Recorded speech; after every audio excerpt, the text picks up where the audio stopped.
안녕하세요. 오트리온 박기돈입니다. 네, 오늘은 메르세데스 벤츠 브랜드 최초의 순수 전기차인 EQC를 시승을 하고 있습니다.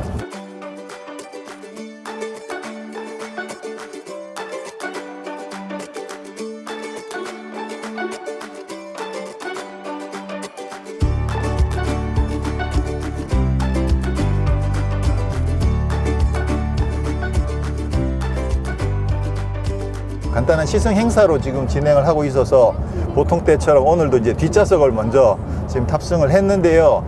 우선 EQC에 대한 전반적인 부분들을 먼저 조금 살펴보고 조금 있다가 실제적으로 이제 이 차의 주행과 관련된 부분은 운전자를 바꿔서 그때 살펴보도록 하겠습니다. 자, 메르세데스 벤츠가 지금 브랜드를 세분화하고 있습니다. 그래서 예전에 AMG가 메르세데스 벤츠 무슨 AMG 이렇게 불렀었던 것을 지금은 이제 브랜드로 독립을 했죠. 그러다 보니까 현재 메르세데스 벤츠가 있고요, 메르세데스 AMG가 있고, 그 다음에 메르세데스 마이바흐가 있죠. 그러니까 마이바흐도 옛날에는 그냥 독립된 브랜드였는데 지금은 이제 메르세데스 마이바흐로 이름이 바뀐 거죠. 그리고 이제 네 번째 브랜드가 이제 EQ입니다. 근데 그렇다고 해서 메르세데스 EQ라고 부르진 않고 메르세데스 벤츠 EQ라고 부르는 만큼 사실 AMG나 마이바흐랑은 약간의 위상 차이가 있는 거 아니냐, 이런 느낌이 좀 들거든요. 만약에 EQ 브랜드가 그 정도로 강력하다고 하면 메르세데스 EQ라고 부르는 게 어쩌면 더 맞겠다라는 생각이 드는데, 어쨌거나 현재로서는 메르세데스 벤츠, 메르세데스 AMG, 메르세데스 마이바흐, 그리고 메르세데스 벤츠 EQ, 그 중에서 오늘 시승하고 있는 모델은 EQC인데요. 요것도 지금 이름이 조금 헷갈리는, 조금 이제 나중에 가면 어떻게 정리될지 모르겠는데, EQ라는 브랜드에서 지금 C 클래스급이잖아요. 근데 만약에 세단 C가 나오게 되면 이름이 어떻게 되느냐는 거죠. 그러면 세단 C는 안 나오고 EQ 브랜드는 다 SUV로 갈 거냐, 그건 또 사실 아니라고 보거든요. 아무래도 세단도 필요하니까.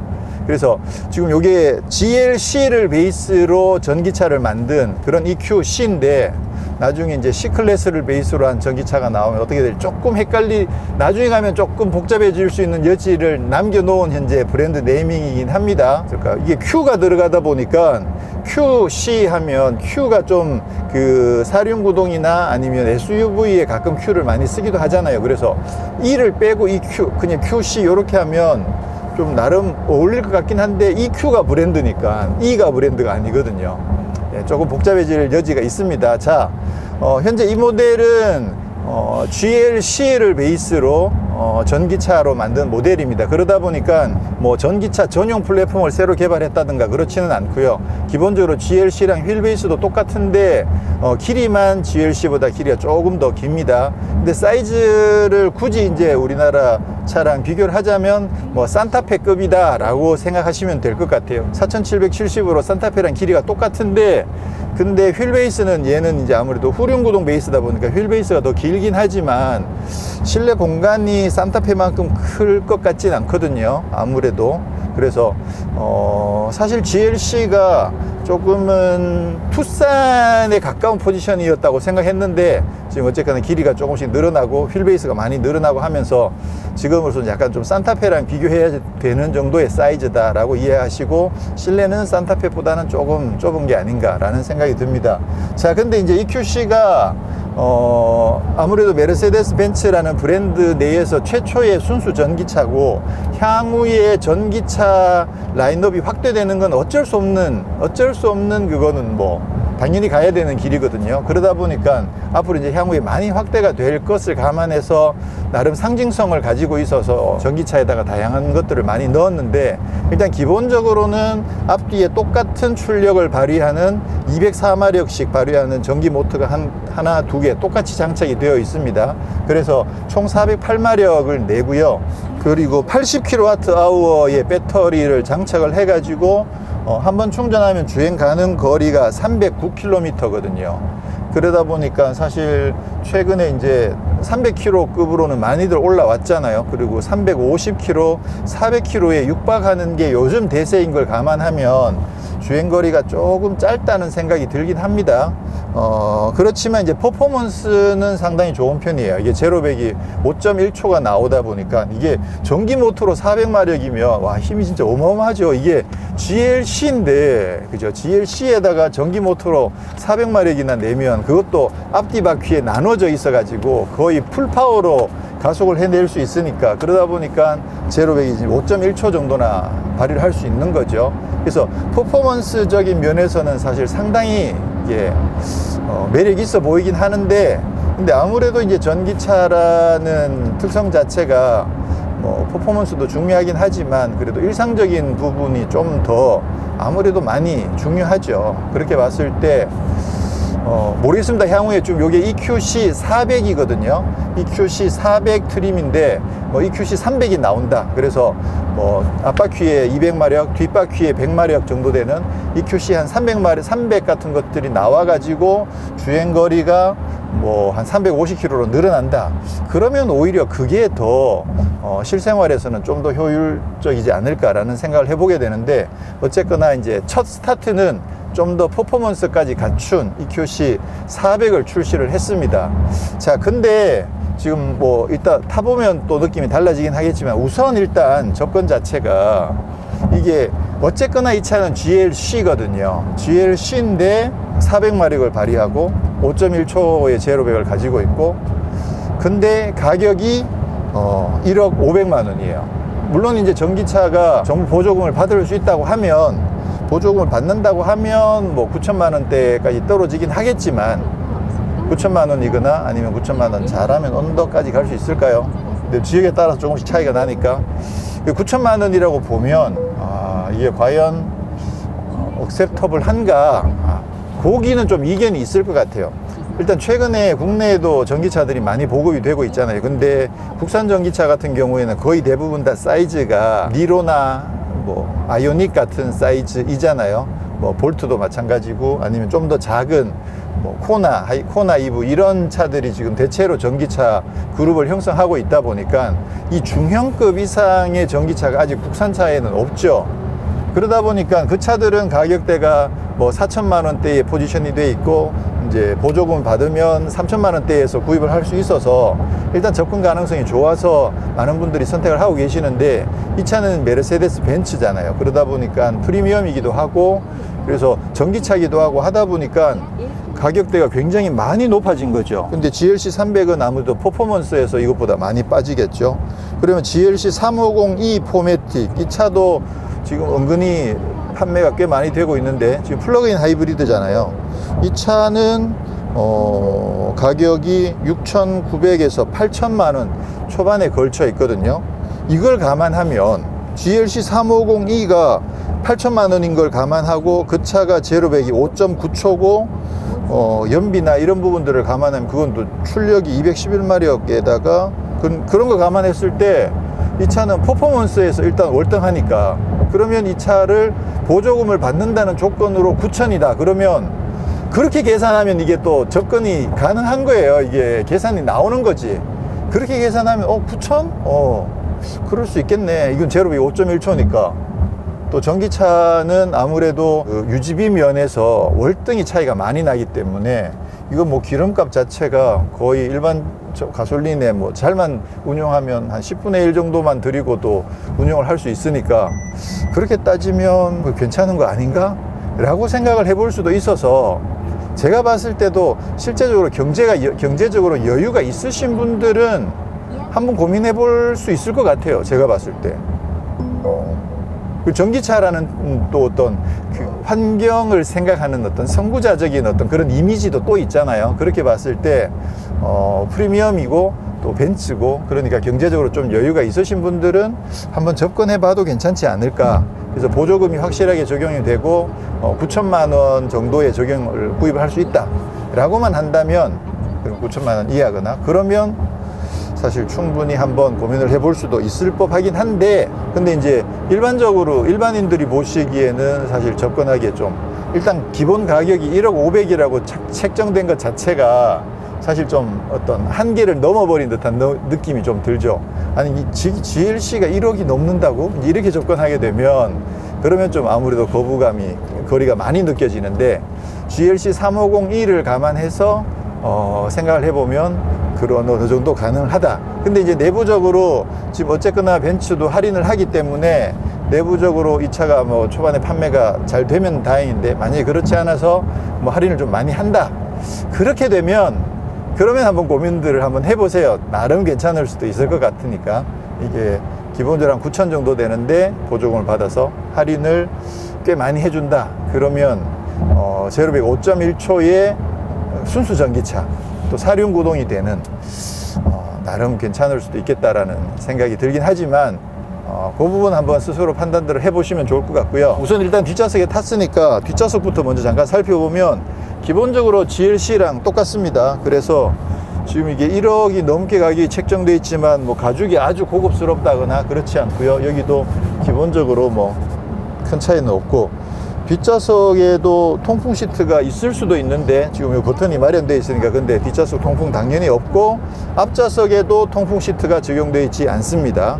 그리고 뒷좌석에는 그 에어벤트가 있긴 합니다만 뒷좌석만 따로 온도 조절할 수는 있는데 좌우 독립은 아니고요. 그리고 뒷좌석 그 등받이 각도 조절이 안 돼요. 그러다 보니까 지금 등받이는 비교적 좀 많이 서 있는 편이에요. 좀 편하게 기댈 수 있는 상황은 아니고 그냥 편안하게 앉아 있는 자세, 약간 기댄 느낌이 아니고 앉아 있는 그런 자세를 만들어 주고 있습니다.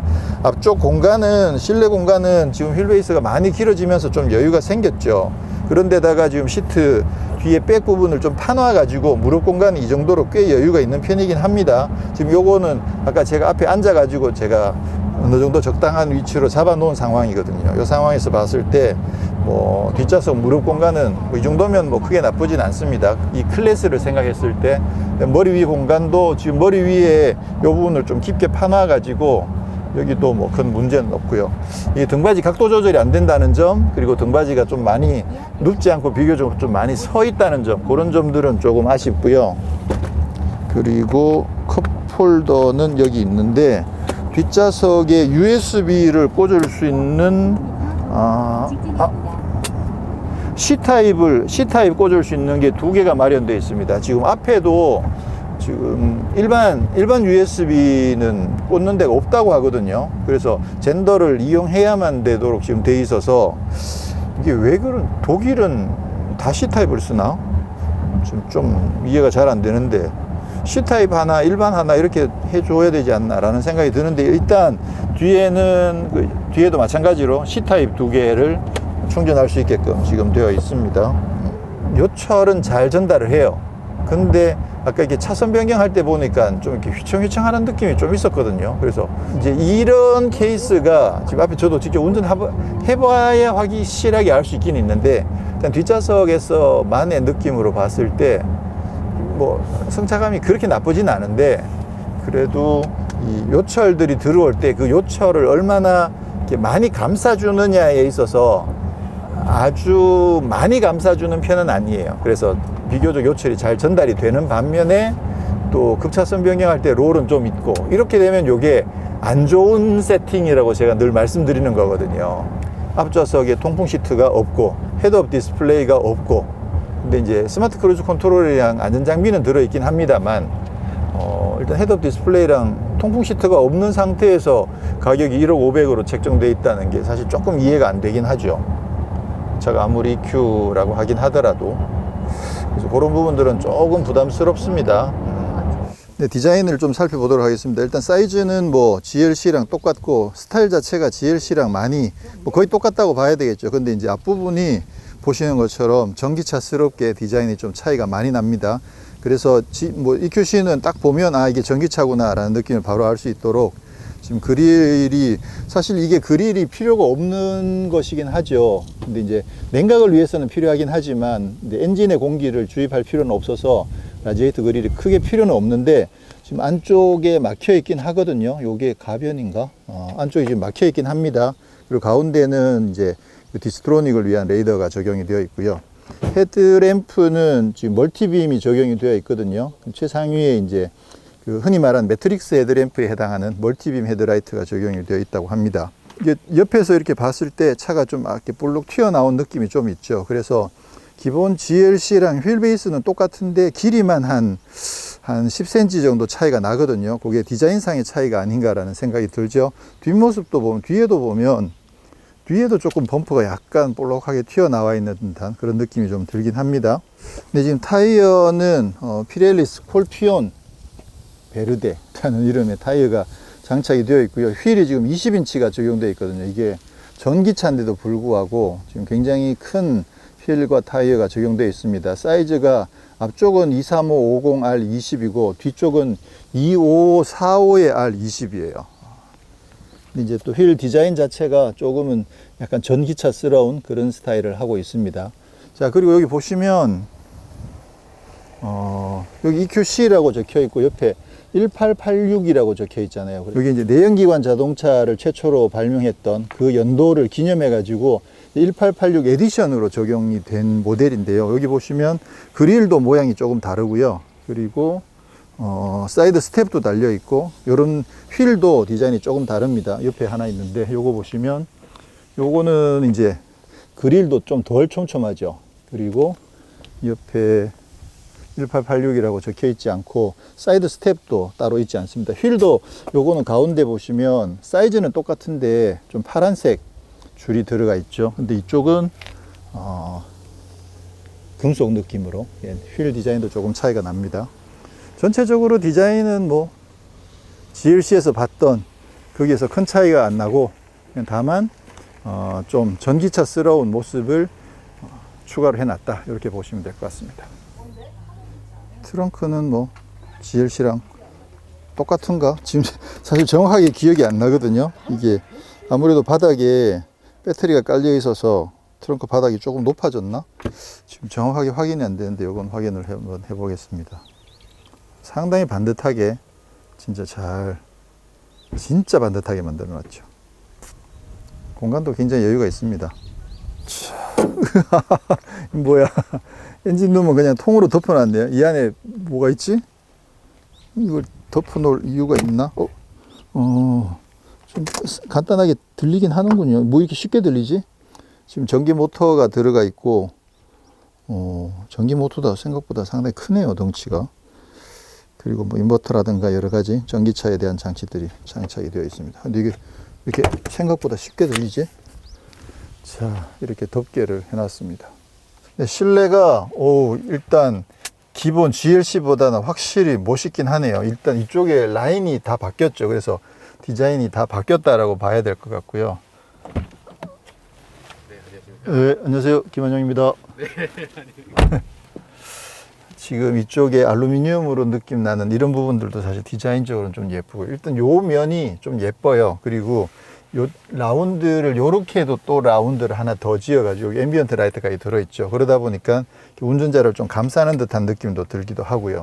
그리고 이제 E클래스처럼 통으로 긴 이런 패널을 적용해서 두 개의 디스플레이를 나란히 일자로 배열을 했습니다. 요 부분도 먼지가 좀 많긴 하네. 여기다 뭘 얹어 놓기는 좀 무리가 있나? 좀 약간 하이테크한 느낌이 들긴 합니다. 그리고 여기 군데군데 보면 이렇게 구리 색깔로 적용을 해놔 가지고 이런 부분들도 느낌들이 좋습니다. 여기 스티치도 구리 색깔로 되어 있군요. 지금 이게 트림이 EQ400인데 그 1886 그 에디션이 있어요. 그 차는 1886년에 이제 칼벤츠가 내연기관 차를 세계 최초로 발명한 그걸 기념해 가지고, 사실 그때 발명한 건 휘발유 차인데 지금 전기차에다가 왜 그 에디션을 적용했는지 모르겠지만, 그 에디션이 적용된 차들은 실내도 가죽도 투톤이기도 하고, 오디오도 부메스터 오디오가 적용이 되고, 외관에도 조금 휠이랑 옆에 사이드 스텝이랑 그런 부분들에서 좀 차이가 납니다. 지금 현재 타고 있는 차는 그냥 일반 그냥 EQC입니다. 시동을 걸면 여기 등록되지 않은 단말기입니다. 등록 후 사용하십시오. 네, 이런 멘트가 나오고요. 그리고 이제 아무래도 전기차다 보니까 위에 레디라고 뜨거든요. 그러면 이제 출발 준비가 됐다는 뜻이고요.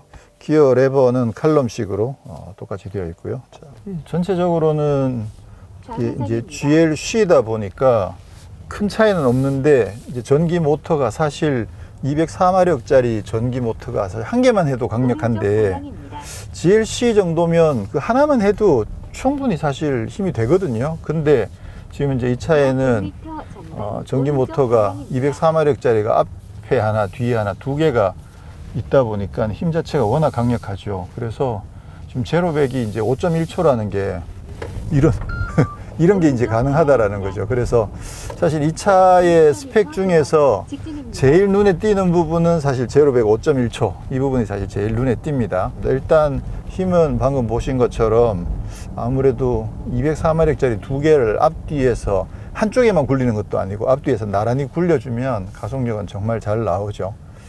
근데 204마력의 이 차체를 고민을 해보면 5.1초 잘하면 조금 더 당길 수도 있지 않았을까. 사실 벤츠가 요즘 제로백을 엄청 잘 뽑거든요. 그걸 감안하면 조금 더 당길 수도 있을 텐데 아무래도 효율성 같은 부분들도 같이 고려를 해야 되니까 5.1초가 되어 있고요.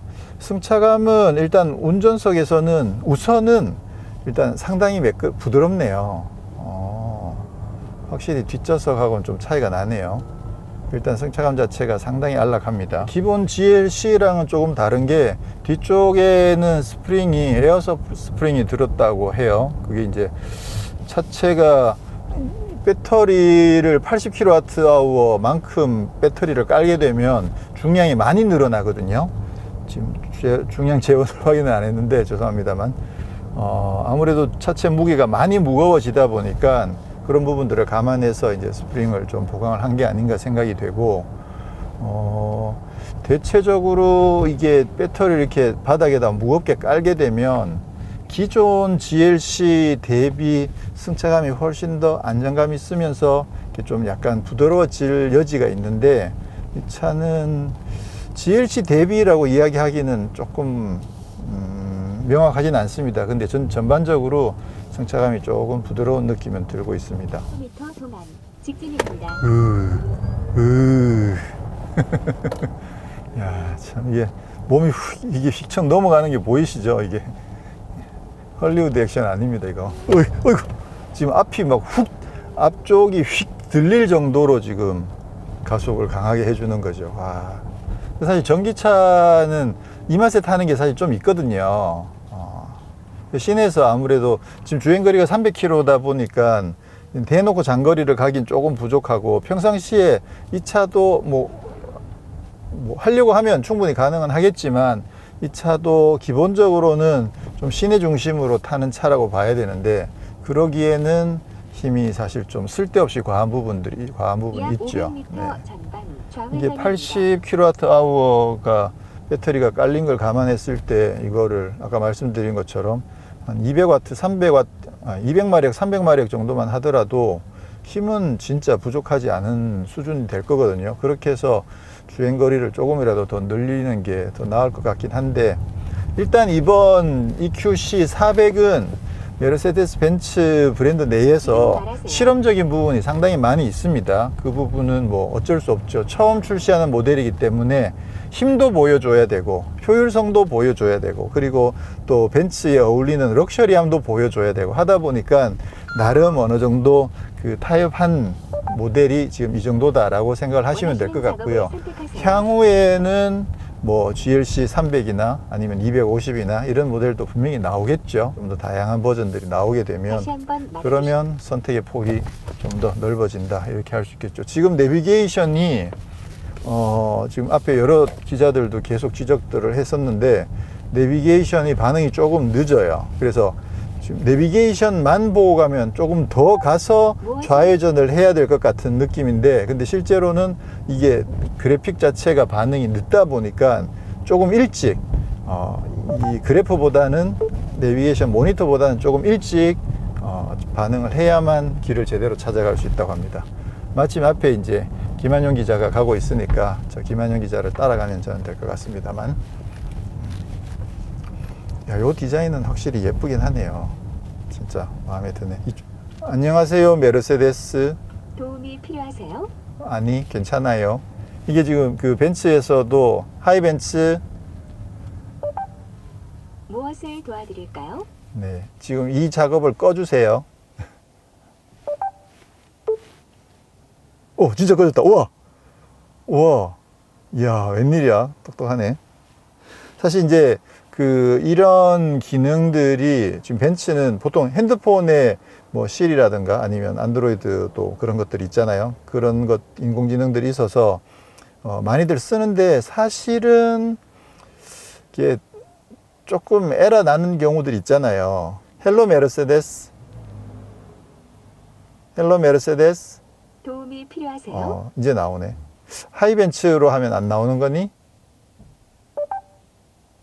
원하시는 작업을 선택하세요. 지금 대화가 되는 수준은 아니에요. 그래서 뭐 농담 따먹기 하고 그렇게 할 수 있는 상황은 아닌 것 같은데, 나 추워. 운전석 측 온도를 17도로 설정할게요. 오, 일단 좀 알아듣긴 듣네요. 17도면 춥지. 더 높여줘. 하이 벤츠. 하이 헬로 메르세데스. 지금 말하세요. 온도를 23도로 올려줘. 운전석 측 온도를 23도로 설정할게요. 오, 똑똑하네. 보통 이제 이런 기능들도 뭐 여러 가지 적용되어 있는 모델들이 많이 있잖아요. 근데 뭐 이거 나쁘지 않은데요. 근데 가끔은 이제 뭐 인지를 못하는 경우들도 있고, 또 가끔은 굳이 지금 나오지 않아도 되는데 튀어나오는 경우들도 있고, 그 뭐 실이나 다른 것들도 비슷하니까요. 우. 근데 이게 지금 컨트롤러가 있는 것 같아요. 그래서 이렇게 엑셀을 킥다운을 해보면 순간적으로 쿡 하고 난 뒤에 그 다음에 그거를 이게 전기차이기 때문에 어쩔 수 없이 가속력이 훅 올라간 다음에 이렇게 쭉 떨어지잖아요. 근데 지금 현재로서는 이걸 꾹 한 다음에 뚝 떨어지는 방식으로 지금 설정이 되어 있는 것 같거든요. 이게 드라이브 모드랑 상관이 있는 게 아닌가 싶은데, 이거를 스포츠 모드로 바꾸게 되면 좀 차이가 나는 것 같아요. 스포츠 모드는 좀 더 가속감을 유지를 해주고, 그리고 컴포트 모드가 되면 이 상태에서 지금 속도가 올라가면 이 위쪽으로 좀 바람 소리가 좀 들어오긴 하거든요. 그거 말고는 하체랑 어차피 엔진이 없으니까 이쪽은 엄청 조용하네요. 근데 지금 바람이 좀 밖에 바람이 좀 부는군요, 꽤. 그러다 보니까 지금 이 위쪽으로는 바람 소리가 좀 많이 들어와요. 근데 전체적으로 상당히 조용합니다. 노면 소음은 많이 잘 차단이 되어 있는 것 같아요. 그리고 이거는 사실 여기 시프트 패들 같은 게 달려 있지만 이게 변속을 하는 게 아니라 회생제동을 조절하는 거거든요. 이미 국내에도 많이 쓰고 있죠. 현대차에서 쓰고 있는 것처럼 회생제동을 조절하는 부분이어서, 이거 가속을 할 때 보통 일반 내연기관 차들은 변속기를 기어를 내려가지고 시프트 패들로 딱딱 해서 기어를 내려서 급가속을 하잖아요. 근데 이 차는 밟으면 바로 가속이 되기 때문에 사실은 그런 형태의 시프트 패들은 존재의 이유가 없다고 봐도 되는 거죠. 그런데다가 스포츠 모드가 되면 가속력 자체가 또 더 잘 유지가 되고, 지금 여기 게이지가 보면 왼쪽에는 속도계가 있고요, 오른쪽에는 그 EQ 게이지가 있거든요. 차지, 파워 이런 부분들을 왔다 갔다 하는 그런 게이지가 있는데, 이거 디자인 생각 잘했네. 이거 괜찮다. 보통은 이게 게이지가 그냥 눈금이 위아래로 움직이는 정도로 되어 있죠. 그래서 구역이 나눠져 있어 가지고 여기는 보통 그냥 그린 구역, 그 다음에는 파워 구역, 밑에는 차지 구역 이렇게 나눠지는데, 이건 아예 원이 360도로 연결이 되어 있어 가지고 이쪽으로 180도 갔다가 반대쪽으로 360도를 돌 수 있게끔, 기본적으로는 0에 있다가 가속을 하게 되면 파워가 100까지 올라가는 거죠. 그랬다가 다시 이제 0으로 떨어졌다가 차지를 하게 되면 밑으로 이렇게, 차지를 할 때는 밑으로 이렇게 쭉 내려오게끔 그런 형태로 지금 되어 있습니다. 시프트 패들은 회생제동을 조절하는 장치인데요. D에서 플러스가 있습니다. 그래서 플러스가 되면 회생제동을 완전 최소화하는 거죠. 그래서 이렇게 가다가 엑셀을 놓게 되면 기본적으로 전기차나 하이브리드 차 같은 경우에는 가속을 하다가 엑셀을 놓으면 조금 회생제동을 하거든요. 일반적으로 거의 대부분 다 조금은 하게 되는데, 이 차는 지금 D 플러스인 상황에서는 엑셀을 밟았다가 엑셀에서 발을 떼면 그냥 0이에요. 이거 그냥 탄력 주행만 하는 거죠. 그래서 전혀 회생제동이 개입되지 않기 때문에 그 전기 모터에 의한 감속은 전혀 이루어지지 않더라. 보통 전기차 같은 경우는 이런 모드까지 있는 경우는 없는데 요거는 사실 처음 보긴 하거든요. 그래서 보통 현대차 같은 경우에 마이너스로 가게 되면 기본 상태에서도 가속을 하고 있다가 엑셀에서 발을 떼면 충전이 조금은 걸리는데 이 차는 아예 안 걸리는 모드가 있는 거죠. 그리고 이게 이제 D가 되면 조금 걸리고, 그리고 반대쪽으로는 D 마이너스 두 개까지 있는데 마이너스 두 개가 이제 회생제동이 제일 심하게 걸리는 건데, 이렇게 되면 가속을 하고 가다가 엑셀에서 발을 떼는 것만으로도 브레이크가 꽤 많이 걸리는 거죠. 지금 차지를 80까지 내려가지고, 이 원페달 드라이브를 좋아하시는 분들, 굳이 나는 속도를 감속할 때 굳이 발을 옮겨서 브레이크 밟는 거 싫어 라고 생각하시는 분들은 이게 D 마이너스로 선택을 하신 다음에 엑셀을 밟고 있다가 감속할 때는 그냥 엑셀을 살짝 떼기만 하면 돼요. 엑셀을 떼는 만큼 브레이크가 걸리기 때문에 확 떼버리면 울컥하고 쏘게 되고요. 그래서 확 떼지 말고 조금만 떼면, 엑셀을 조금만 떼면 속도 조금 줄어들고, 조금 더 밟으면 가속이 되고, 조금 떼면 자동적으로 브레이크가 살짝 걸리고. 네. 요거 좋아하시는 분들은 나는 오른발이 아주 예민해, 정말 예민하게 깻잎처럼 컨트롤할 수 있어 라고 하시는 분들은 D 마이너스를 선택하셔서 써보는 것도 나쁘진 않을 것 같아요. 근데 이제 저 같은 경우는 아무래도 그렇게 익숙하진 않더라고요. 그래서 차라리 그냥 D 정도 상태에서 주행을 하다가 엑셀에서 발을 떼면 회생제동이 조금은 걸리거든요. 그리고 감속할 때는 그냥 브레이크 페달을 밟으면 되니까. 그리고 지금 이 차는 최고 속도를 시속 180km에 제한을 걸어 놓긴 했거든요. 그래서 끝까지 밟아보면 180 조금 넘는 수준에서 제한이 된다고 합니다.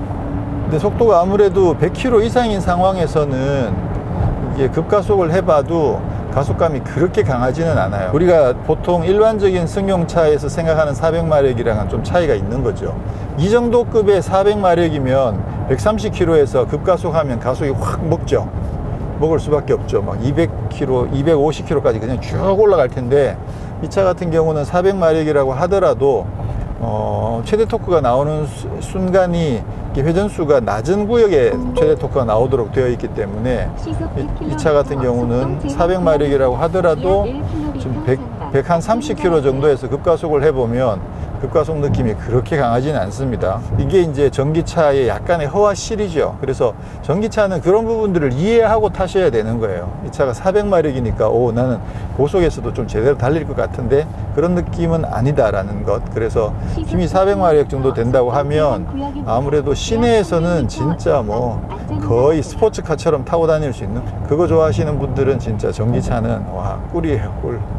한 100km에서 조금만 밑으로 떨어져도 가속감은 좀 괜찮은데 100km를 조금씩 더 넘어가게 되면 그때부터는 아무래도 가속감이 그렇게 높진 않습니다.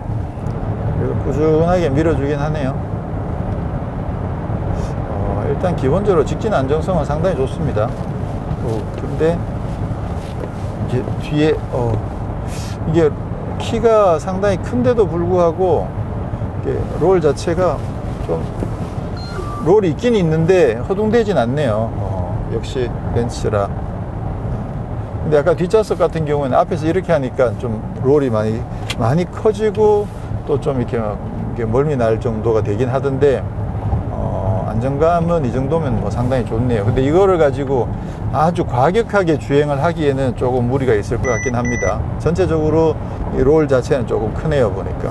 고속까지 가속이 되긴 잘 돼요. 꾸준하게 밀어주긴 하는데, 근데 이제 말씀드린 것처럼 400마력의 가속은 아니다라는 점은 이해하고 타셔야 돼요. 그 대신 이 차는 시내에서는 진짜 엄청나게 강력하게 탈 수 있잖아요. 그러니까 고속을 내주고 시내에서의 스포츠성은 완전 극대화된 그런 모델이다라고 보시면 되는 거죠.